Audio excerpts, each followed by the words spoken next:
लावण्यमय रूप, वो त्रिभुवन सुंदर रूप, वो मनमोहक रूप की छवि। जब योगी है ना, योगी अंतर मन में ही उस रूप रस सुधा का आनंद लेते हैं। हमें एक बहुत प्यारा चरित्र याद आता है। दक्षिण भारत में एक बहुत विचित्र व्यक्ति हुआ दक्षिण भारत में। उसे एक वेश्या से प्रेम हो गया, वेश्या से, परी से। अब वो वेश्या को इतना प्रेम करता कि वेश्या को देखे बिना वो रहते ही नहीं। आप सुनकर हंसेंगे, वो इंसान उस वेश्या पर इतना आसक्त हो गया कि जब वो ये वेश्या चलती तो वो आगे आगे चलता है पुरुष, लेकिन सीधा नहीं, उल्टा मुख कर लेता उसकी तरफ और देखता हुआ जाता, उल्टा चलता।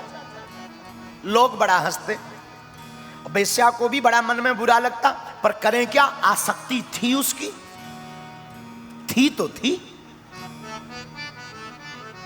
रामानुजाचार्य जी वहां विराजमान थे। रामानुजाचार्य जी को खबर लगी तो उन्होंने बुलवाया, इधर आओ।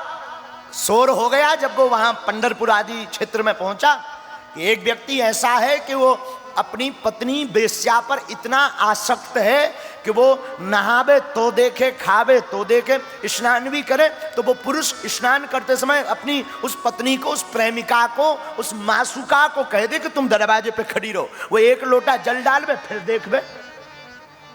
जैसे कोई कृपण, कृपण यानी कंजूस, जैसे कोई कृपण कंजूस अपने धन की रक्षा करता, हर पल देखता रहता। जो बड़ा कंजूस होता, बड़ा भयभीत होता, जो बड़ा डरा हुआ होता, वो अगर 10 रुपया जेब में डाला हो तो बार बार चेक करता, डले हैं कि निकल गए। वैसे ही वो व्यक्ति बार बार मुख देखे, फिर देखे, फिर देखे, फिर नहाए, फिर देखे, फिर नहाए, कपड़े भी पहने तो पहले मुख देखे। तो रामानुजाचार्य को बड़ा बुरा लगा। उन्होंने बुलाया, बोले तुम तो ऐसे डर लगा कि ये डांटेंगे हमको, भला भला बुरा कहेंगे, अब लेकिन जवाब क्या दे, आदत तो थी उसकी। तो वो गया, रामानुजाचार्य जी ने पूछा क्या हुआ?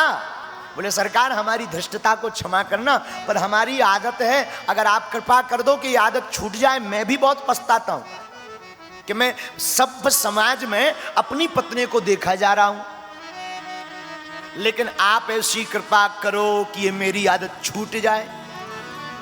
तो पता है रामानुजाचार्य जी ने क्या कहा? शाम को आना। शाम को आया, पत्नी को साथ लाया, पत्नी से कहा, रामानुजाचार्य जी ने इसको बाहर खड़ा करो। महाराज मैं रह नहीं पाऊंगा। अरे तू कर तो। उसको बाहर खड़ा कर दिया, अंदर बुलाया, बोले देख तेरी आदत छुड़ाने का एक ही उपाय है, उससे और ज्यादा खूबसूरत तुझे मैं कुछ दिखाऊं।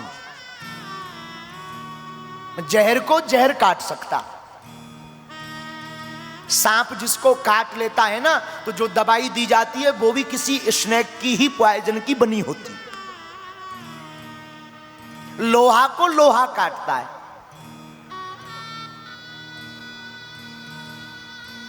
उसी प्रकार तेरी ये जो रूप देखने की, ये जो सौंदर्य देखने की, ये जो तो तेरी आदत पड़ गई है, एक आपको लत लग गई, वो मैं मिटा दूंगा। उपाय है क्या?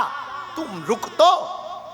आरती हो रही थी भगवान की, ठाकुर जी की, और आरती के बाद रामानुजाचार्य जी ने कहा देख तू अकेला आएगा।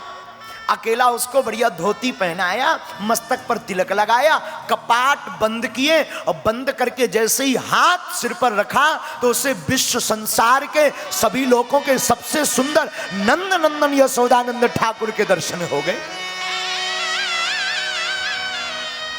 और जहां दर्शन हुए 1-1.5 घंटे तक तो उसे होश ही नहीं रहा। वो तो अपनी पत्नी को ही विश्व सुंदरी मानता था।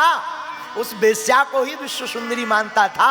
उसे जब हौस लगा, उसे जब ठिकाना लगा, जब मन में धक्का लगा कि ये तो नख भी नहीं है हमारे ठाकुर की सुंदरता में, पागल हो गया, बाबरा हो गया, चिल्ला पड़ा कि ये सुंदरता मुझे चाहिए, ये मेरी आंखों से अब बाहर ना जाए।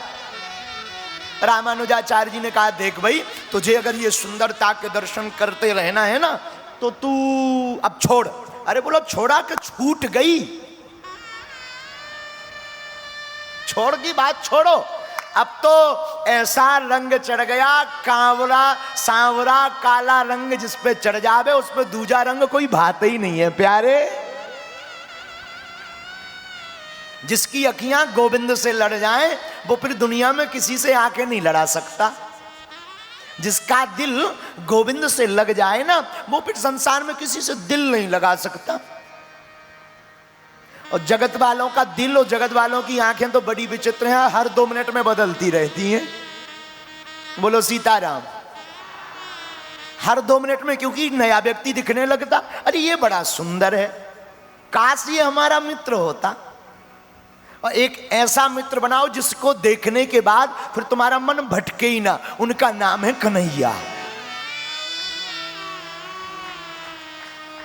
उनका नाम है मोहन, उनका नाम है कृष्ण, उनका नाम है चितचोर, उनका नाम है माखन चोर, उनका नाम है गिरधारी, उनका नाम है बनवारी, उनका नाम है छलिया, उनका नाम है नटवर, उनका नाम है नागर, उनका नाम है नंदा, उनका नाम है गोविंदा।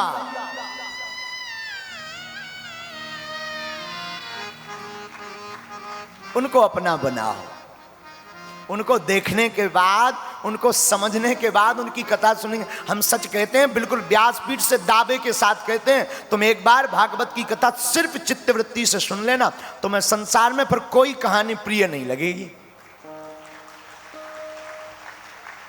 सुन भर लेना, आदत पड़ जाए। हमें ये कथा कहते कहते कितनी कथाएं नहीं हमने कह ली।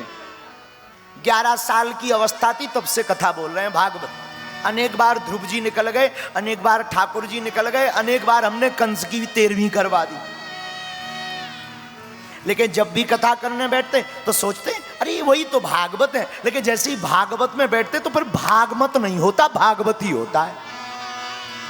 फिर मन भागता नहीं है, फिर जागता है, फिर नवीनता आने लगती, फिर कोई नया भाव प्रकट होने लगता, फिर कोई सुमधुरता प्रकट होने लगती। संस्कार पर घर बैठे टीवियों पर अनेक ऐसे भक्त हैं बागेश्वर धाम के, अब किसी और की तो नहीं, अपनी बोलते हैं। यहाँ भी ऐसे अनेक भक्त हैं जो 20-20 कथाएं अटेंड कर चुके, जहाँ होवे देश में वहाँ जाते हैं। अनेक ऐसे भक्त यहाँ भी हैं, पक्का है, हमें पता है। और कोई हमारे अपने नहीं। एक ये बालक देखो, कहीं भी भारत में कथा हो वो जाते जरूर है, वहां पहुंचते हैं।